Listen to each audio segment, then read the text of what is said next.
And I'll tell you, I stand before you in this arena only by the grace of Almighty God.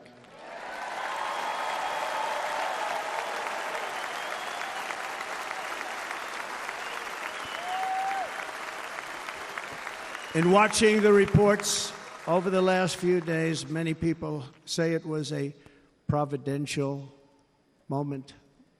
Probably was. When I rose, surrounded by Secret Service, the crowd was confused because they thought I was dead, and there was great, great sorrow. I could see that on their faces as I looked out. They didn't know I was looking out. They thought it was over. But I could see it, and I wanted to do something to let them know I was okay. I raised my right arm, looked at the thousands and thousands of people that were breathlessly waiting, and started shouting, "Fight, fight, fight."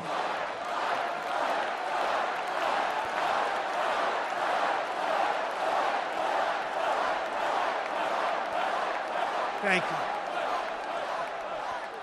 you. Once my clenched fist went up, and it was high into the air. You've all seen that. The crowd realized I was okay and roared with pride for our country like no crowd I have ever heard before. Never heard anything like it. For the rest of my life, I will be grateful for the love shown by that giant audience of patriots that stood bravely on that fateful evening in Pennsylvania. Tragically, the shooter claimed the life of one of our fellow Americans, Corey Comparator. Unbelievable person, everybody tells me. Unbelievable. And seriously wounded, two other great warriors. Spoke to them today. David Dutch and James Copenhaver. Two great people. I also spoke to all three families of these tremendous people. Our love and prayers are with them, and always will be. We're never going to forget them. They came for a great rally. They were serious Trumpsters, I want to tell you. They were serious Trumpsters, and still are. But Corey, unfortunately, we have to use the past tense. He was incredible. He was a highly respected former fire chief, respected by everybody. Was accompanied by his wife, Helen, incredible woman. I spoke to her today, devastated, and two precious daughters. He lost his life selflessly acting as a human shield to protect them from flying bullets. He went right over the top of them and was hit. What a fine man he was.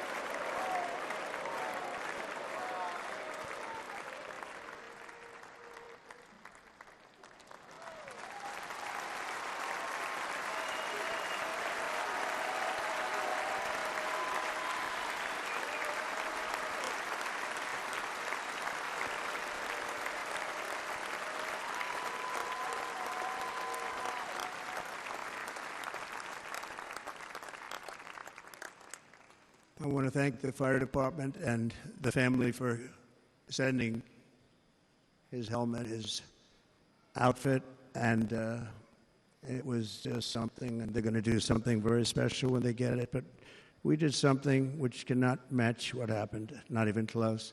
But I am very proud to say that over the past few days, we've raised $6.3 million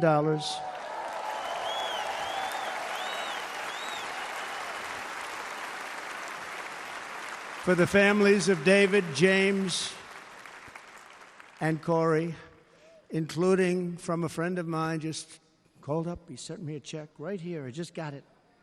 $1 million from Dan Newland. Thank you, Dan. And again, when speaking to the family, I told them, I said, well, I'm going to be sending you a lot of money, but it can't compensate. They all said the same thing. You're right, sir. We appreciate so much what you're doing, but nothing can take the place in the case of Corey. And the other two, by the way, they were very, very seriously injured, but now they're doing very well. They're going to be okay. They're going to be doing very well.